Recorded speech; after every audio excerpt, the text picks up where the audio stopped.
mamas. Welcome to episode 4 of Nurturing the Mother.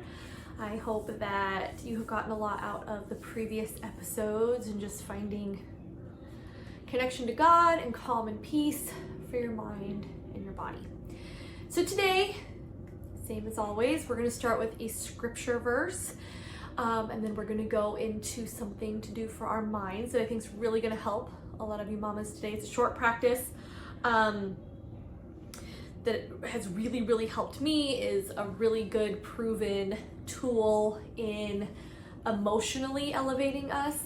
And then we're going to go into doing something for our bodies that can really help if you struggle with anger or sadness or just any of those feelings that get kind of stuck inside that can maybe dysregulate us into being snappy or yelling or doing those types of things. So I hope you enjoy today.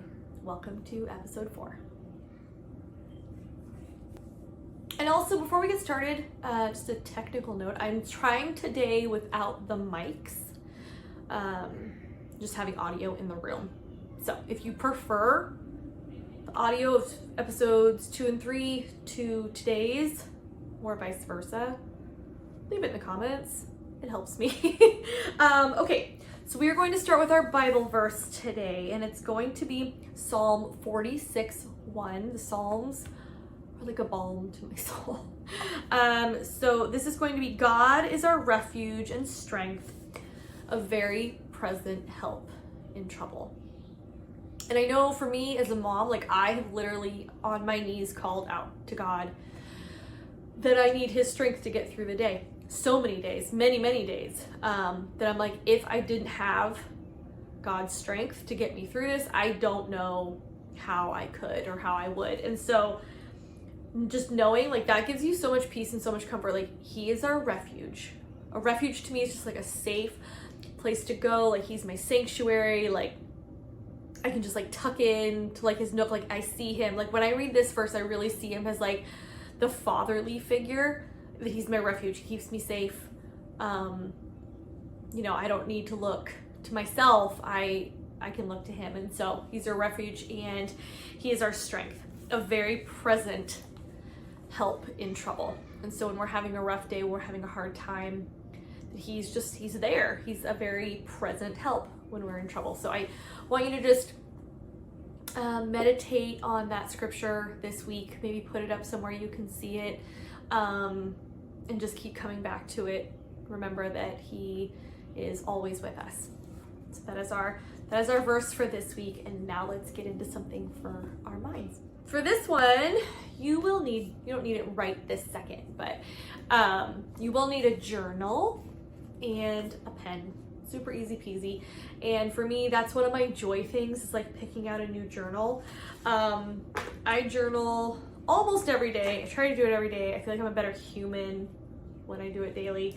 But I mean, this is in just a couple months probably.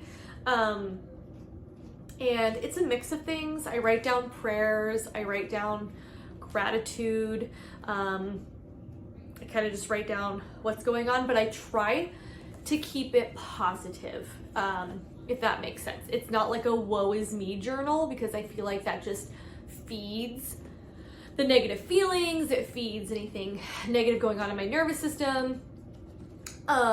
And so, not that I'm like not trying to be realistic, there's a time and place for that. And maybe if you have a journal of just like everything you're going through and pour your heart out kind of journal, that's fine. I have a couple different journals for a couple different things. But this one in particular, I do gratitude in every morning. Like when I walk the dog and then I sit outside in the sun, and the kids know that I'm gonna journal. They go play on the swings, and I write 5 to 10 things that I'm grateful for in that moment. This is particularly a fantastic exercise when things feel really big, really hard, or whatever is that we can always find something, even if it's really small, that we can be grateful for, that we can connect to God about. And so my pen and my journal are always like nearby, so that I can write. The exercise I really want to talk about today, well, writing gratitude is huge, and that in itself is a fantastic exercise. Even if you just did that, you just jotted down 5 things that you were grateful for every morning and every night before you go to bed. I do that too. I call that my wins list though, like 5 great things that I was able to accomplish that day or that happened that day that God blessed me with. But the exercise that I want to talk about is positive visualizations for your day, or positive visualizations for who you want to be as a woman, as a wife, as a mom. Just positive visualizations. That's something huge that I learned in the brain retraining programs that I went to, and I believe it's the number 1 of all the tools that I learned, all the tools that they teach. That one is kind of woven through all the different programs of something that's really big. And if you're very dysregulated, like there will be a lot, for me personally, there was a lot of resistance in doing that, which showed me and like woke that part of me up that's like, oh, okay, yeah, there's been some trauma, there's been some rockiness over the last couple of years, and now my brain like doesn't even want to write out like the fact that we're gonna have a great day, you know? And so that was very eye-opening.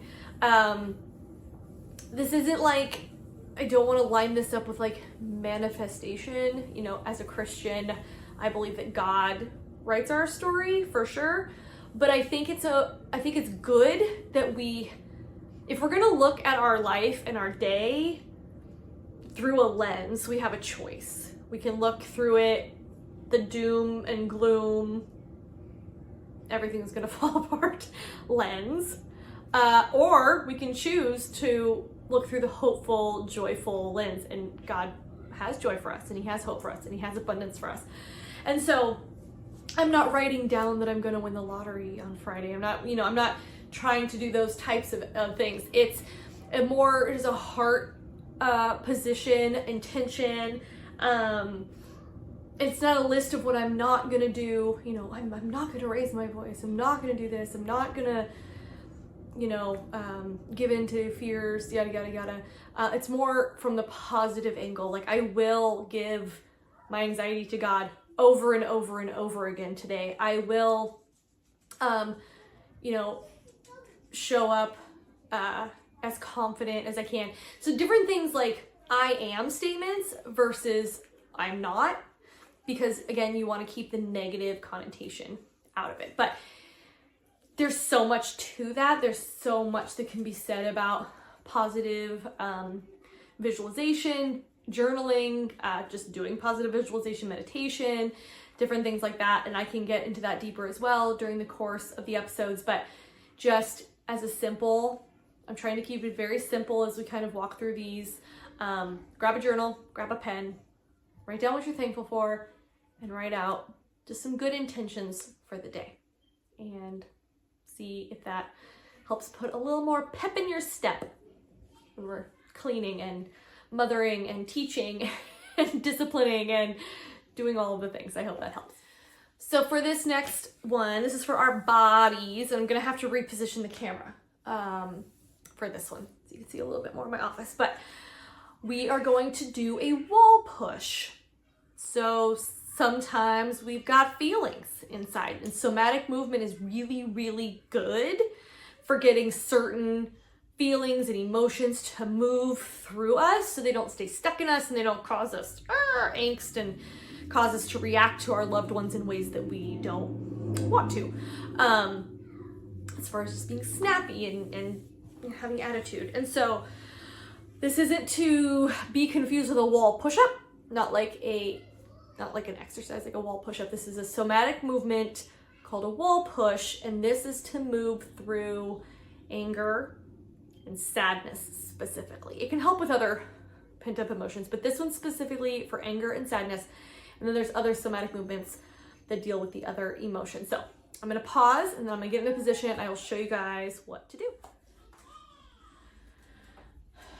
Okay, so you're gonna wanna find any flat wall surface in your house. You're gonna have your legs, about 2 feet from the wall.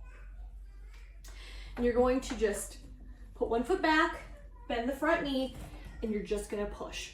This isn't a push up. We're not doing an exercise. We are literally just pushing on the wall using our arm strength as if we want to push that wall away from us. Just push, push, push, push, push, push.